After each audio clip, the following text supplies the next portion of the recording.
Atos dos Apóstolos. Capítulo 22. Tessalônica. Deixando Filipos, Paulo e Silas viajaram para Tessalônica. A eles foi dado o privilégio de se dirigirem a grandes congregações na sinagoga judaica. Sua aparência deixava à mostra o vergonhoso tratamento que haviam recebido recentemente, e era necessário dar uma explicação do que acontecera. Isso fizeram eles sem se exaltar, mas exaltando aquele que operara seu livramento. Ao pregar aos Tessalonicenses, Paulo recorreu às profecias do Antigo Testamento concernentes ao Messias. Cristo, em seu ministério, tornara claras aos seus discípulos estas profecias. Começando por Moisés e por todos os profetas, explicava-lhes o que dele se achava em todas as Escrituras. Lucas, capítulo 24, verso 27. Pedro, ao pregar a Cristo, tinha apresentado provas do Antigo Testamento. Estevão procedeu de modo idêntico. Também Paulo, em seu ministério, recorreu às passagens que prediziam o nascimento, sofrimento, morte, ressurreição e ascensão de Cristo. Pelo inspirado testemunho de Moisés e dos profetas, provou cabalmente que Jesus de Nazaré era o Messias, e demonstrou que, desde os dias de Adão, foi a voz de Cristo que falara por intermédio dos patriarcas e profetas. Profecias claras e específicas haviam sido feitas relativamente ao aparecimento do prometido. A Adão fora dada a certeza da vinda do Redentor. A sentença proferida contra Satanás: eu porei inimizade entre ti e a mulher, entre a tua semente e a sua semente. Essa te ferirá a cabeça, e tu lhe ferirás o calcanhar. Foi para nossos primeiros pais uma promessa da redenção que seria efetuada por meio de Cristo. A Abraão fora feita a promessa que de sua linhagem haveria de nascer o Salvador do mundo. E em tua semente serão benditas todas as nações da terra. Gênesis capítulo 22, verso 18. Não diz, e as posteridades, como falando de muitas, mas de uma só, e a tua posteridade, que é Cristo. Próximo ao fim de sua obra como líder e mestre de Israel, Moisés claramente profetizou do Messias por vir. O Senhor teu Deus, declarou ele às hostes congregadas de Israel, te despertará um profeta do meio de ti, de teus irmãos, como eu. A ele ouvireis. E Moisés assegurou aos israelitas que Deus mesmo lhe havia revelado isto no monte Horebe, dizendo: Eis lhe suscitarei um profeta do meio de seus irmãos, como tu, e porei as minhas palavras na sua boca, e ele lhes falará tudo o que eu lhe ordenar. Deuteronômio capítulo 18, versos 15 e 18. O Messias devia provir de linhagem real, pois na profecia feita por Jacó, o Senhor disse: o cetro não se arredará de Judá, nem o legislador entre seus pés, até que venha Siló, e a ele se congregarão os povos. Gênesis capítulo 49, verso 10. Isaías profetizou: porque brotará um rebento do tronco de Jessé, e das suas raízes um renovo frutificará. Isaías capítulo 11, verso 1. Inclinai os vossos ouvidos e vinde a mim, e ouve, e a vossa alma viverá, porque convosco farei um concerto perpétuo, dando-vos as firmes beneficências de Davi. Eis que eu o dei como testemunha aos povos, como príncipe e governador dos povos. Eis que chamarás a uma nação que não conheces, e uma nação que nunca te conheceu correrá para ti, por amor do Senhor teu Deus e do Santo de Israel, porque ele te glorificou. Isaías capítulo 55, versos 3 a 5. Jeremias também testificou da vinda do Redentor como um príncipe da casa de Davi. Eis que vem dias, diz o Senhor, em que levantarei a Davi um renovo justo. E sendo rei, reinará e prosperará, e praticará o juízo e a justiça na terra. Nos seus dias, Judá será salvo, e Israel habitará seguro. E este será o seu nome, o nome que o nomearão: o Senhor, justiça nossa. Jeremias capítulo 23, versos 5 e 6. E outra vez, Assim diz o Senhor: nunca faltará a Davi varão que se assente sobre o trono da casa de Israel, nem aos sacerdotes levíticos faltará varão diante de mim, para que ofereça holocausto e queime ofertas de manjares, e faça sacrifício todos os dias. Jeremias capítulo 33, versos 17 e 18. Mesmo o local do nascimento do Messias foi predito.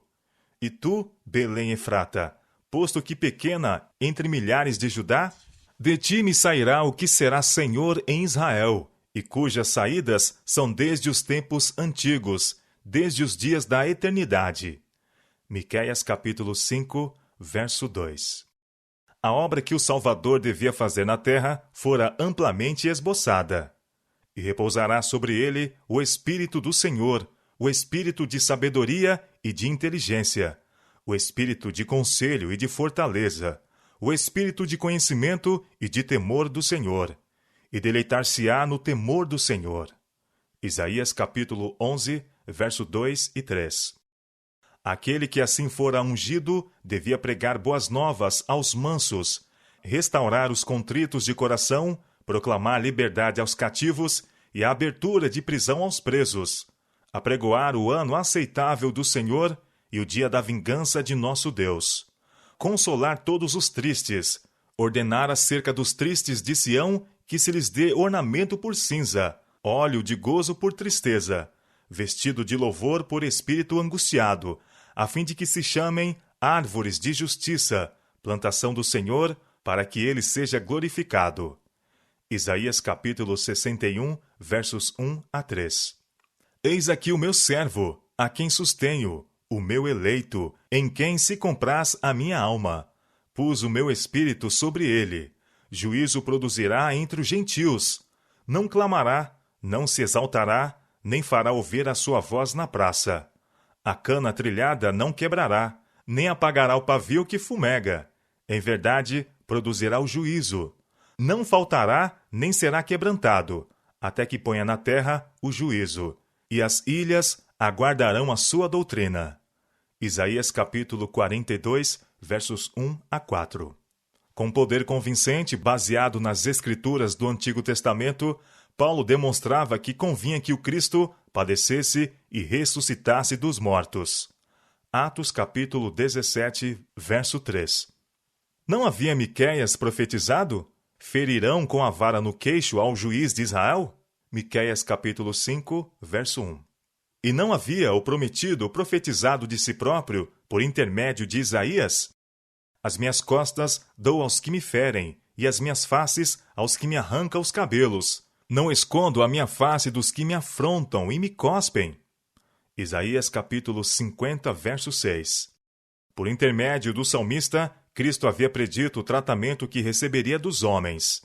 Mas eu sou opróbrio dos homens e desprezado do povo.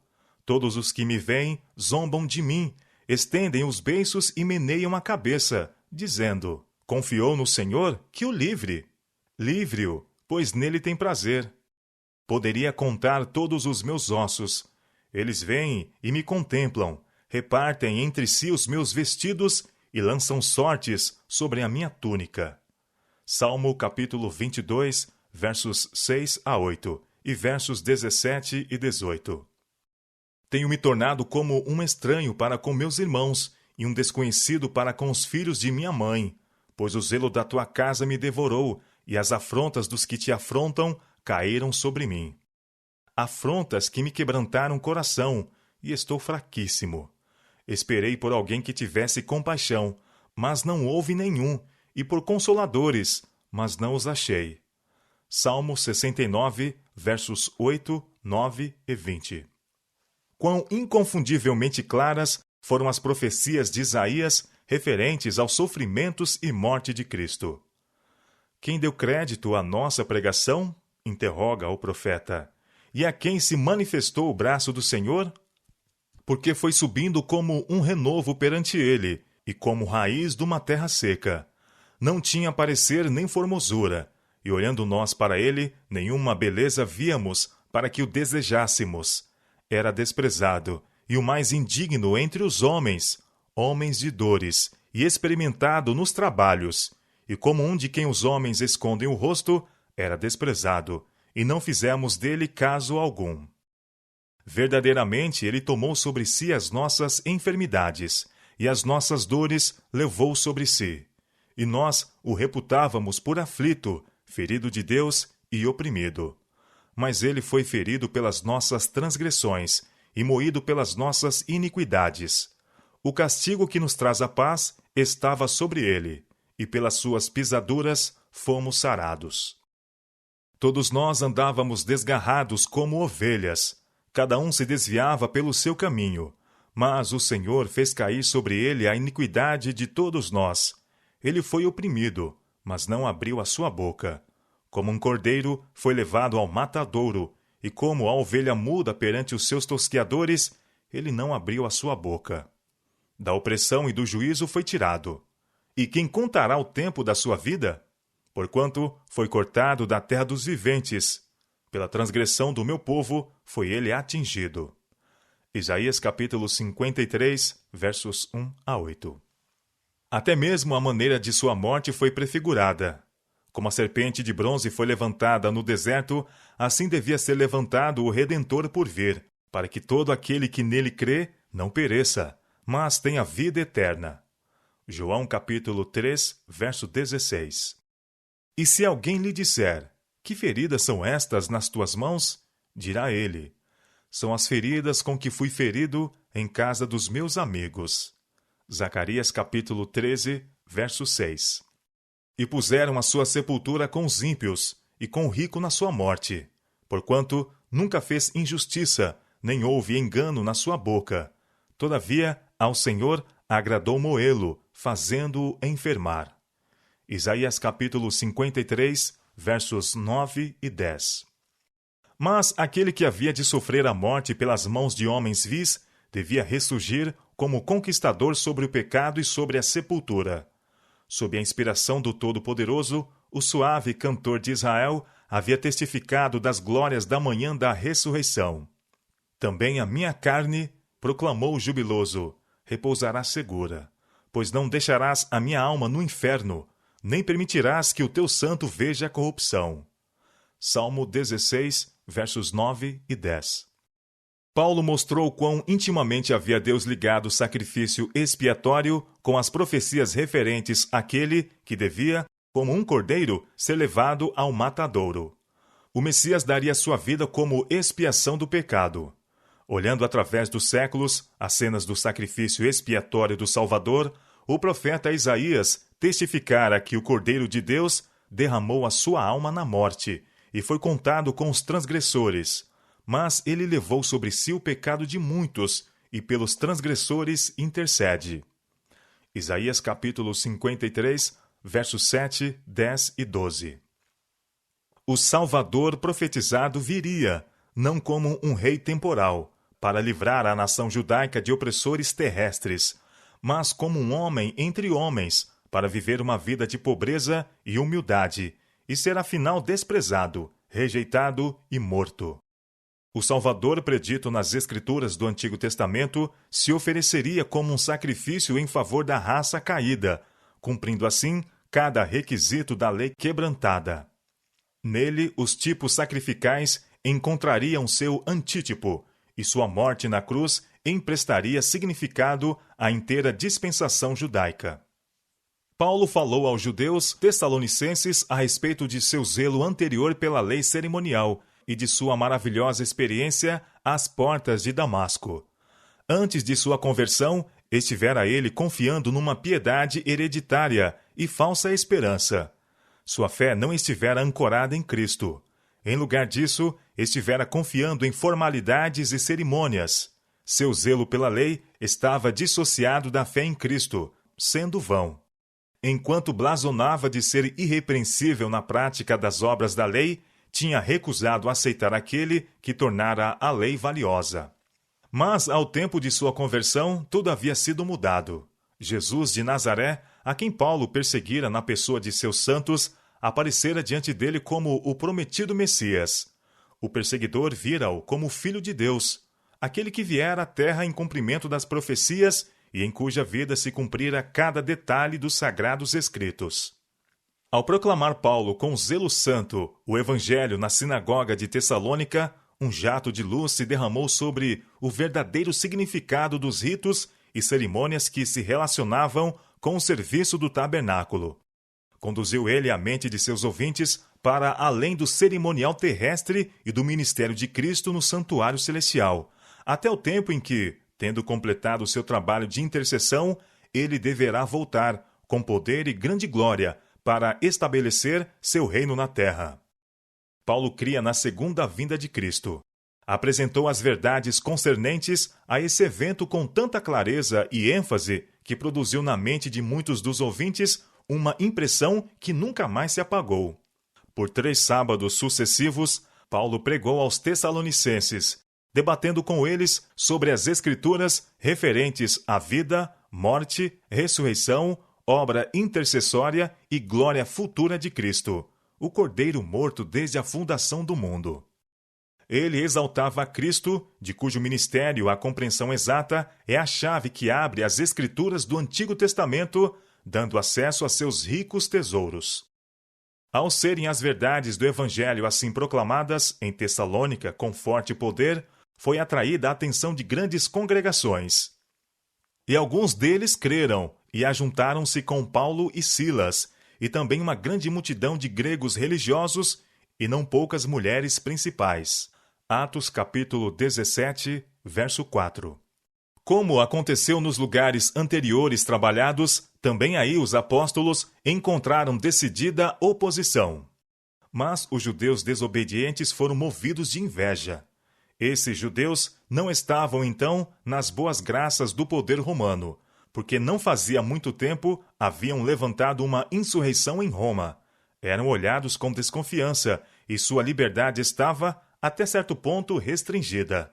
Agora, viam eles uma oportunidade para tirar vantagem das circunstâncias, para readquirirem o favor e, ao mesmo tempo, lançar a culpa sobre os apóstolos e conversos do cristianismo.